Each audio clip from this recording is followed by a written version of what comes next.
Does reading notes in the bass clef feel like a mystery? Let's unlock those mysteries.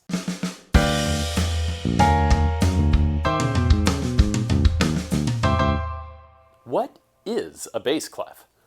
The bass clef is the symbol musicians use whenever they need to write low notes.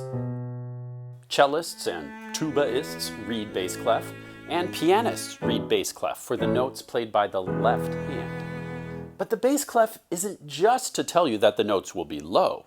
It's specifically placed on the 5-line staff to show where the F line is. You see, the bass clef is actually a very old-fashioned way to draw the letter F. Don't believe me? Yeah, it seems crazy, but people back in the good old 1500s took a lot of creative license with letters. So yes, this is an F. Or you could remember the silly trick I tell my students. The bass clef is a frowny face, which stands for F. So simply look for the line between the two eyes of Mr. Frowny Face, and any note on that line is an F. And it's not just any F. This F is called bass F, and it's the F just below middle C on the piano, which you'll find right here. From there, you can figure out any other note in the bass clef by simply following the musical alphabet. But rather than memorizing all these letters, is there a faster way? When I was a kid, I was taught sayings for notes on the bass clef, like "all cows eat grass" and "good boys do fine always." The reason I'm kind of a frowny face on those sayings is, number one, they don't help you figure out any of the ledger line notes.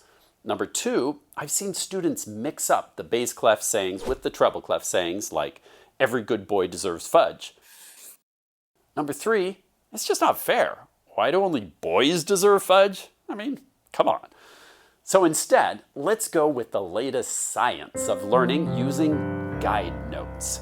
If you train yourself to recognize the bass clef guide notes, then you can easily figure out any other note.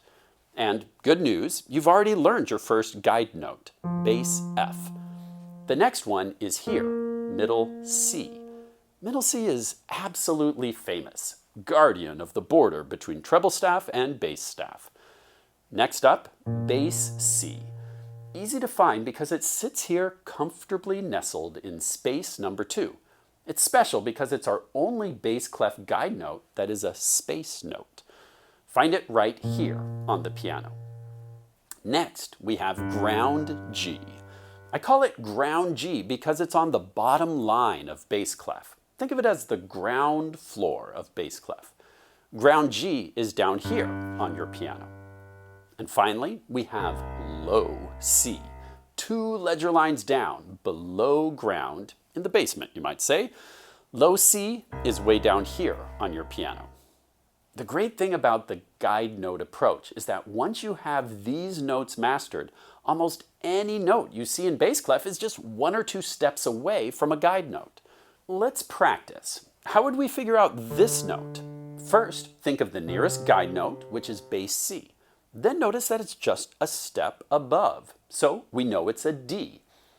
This note right here, it's 1 step below ground G, so I know it must be an F. This note, we see it's 2 steps or skip above bass F, which means it must be an A. To help you practice and get really good at reading notes in the bass clef, our team at Hoffman Academy has designed Grand Staff flashcards, which you can download and print for free from our website. Included with the flashcards, you'll find instructions for games and activities you can do to become a master of quickly reading any note on the staff, in treble or bass. If you'd like to get that free resource, just click the link below. It's our mission at Hoffman Academy to help make learning music easy and fun. So if you enjoyed this video, please like and subscribe. As always, thanks for watching and happy practicing.